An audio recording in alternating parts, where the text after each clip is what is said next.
You feel like, Drea, there is a star and an unsung hero already in this first half. 100% for Connecticut. I mean, the star is the young woman that we just saw hit that contested mid-range jump shot and made it look easy, Paige Becker. She's got 20 points on 10 of 16 from the field. And when I watch her play, everything looks smooth. Everything looks effortless. It looks like she knows where to go. She turns, her eyes find the rim, she flicks it up. She has soft touch. There are so many elements of her game. The lift on her shot, her ball handling skills, her no-look passes. She just has an amazing feel. And I feel like people forgot, and she has now been able to remind them because she missed so much time with those injuries. It is so much fun to watch her thrive on the court. The unsung hero is the player without a single point, hasn't even taken more than one shot. Watch Nika Mule guard De'Asia Fair. Mind you, De'Asia Fair is a bucket. What is she, 5th all-time in career scoring in the game? This is a tough, contested shot. Nika Mule sitting in a stance. Her hands are out, her feet are up. Now Connecticut has got to rebound and make sure that Syracuse doesn't get offensive rebounds. But look at Nika Mule. Hands down. Now she puts a hand up because she knows De'Asia Fair can pull that shot. And because she has the habit of putting her hands back up, she can get a tipped ball on a De'Asia Fair three-pointer. Nika Mule's impact defensively, there's no stat for it except De'Asia Fair struggling from the field.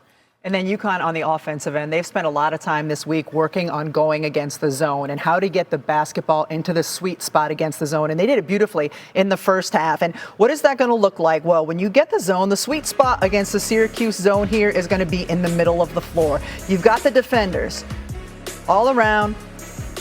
This is the sweet spot right here, right in the middle. Come on, circle. There we go. UConn gets the ball there, and what happens? Pass out of it. KK Arnold, this is the first shot of the game, able to drain the three. Coming down again. This time, get the ball to the sweet spot against the zone. Aaliyah Edwards, one dribble, able to finish inside. And even in transition, you know Syracuse is going back into what, Drea? Their zone. Paige Beckers with a just couple dribble pull-up, getting it right there. They've done a beautiful job of scoring in the paint by getting it to the middle of the floor and either scoring or playing out of it as well. And something they've worked on extensively this week.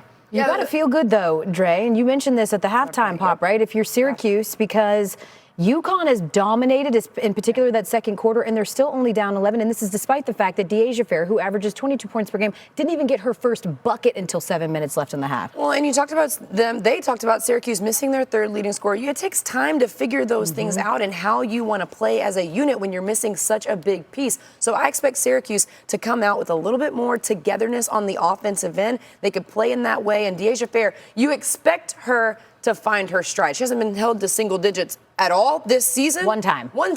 Might as well be at all. Yeah. So you expect De'Asia Fair to try to find her stride. And to her credit, she hasn't been forcing things. Not at all. She's been willing to spray the ball and give it to her teammates, but certainly they're going to need her to take more than 7 shots in the second half. You know what I did love? There was one time it was either a tipped ball or something didn't go her way, and she just kind of had a smile. It looks like she's trying to figure it out and enjoying that process, and I appreciate it. One thing they need to figure out is converting on those second chance points, because Syracuse is out rebounding UConn 9-0 on the offensive glass, but they've only been able to result in 7 points because of it. Something we'll keep an eye on.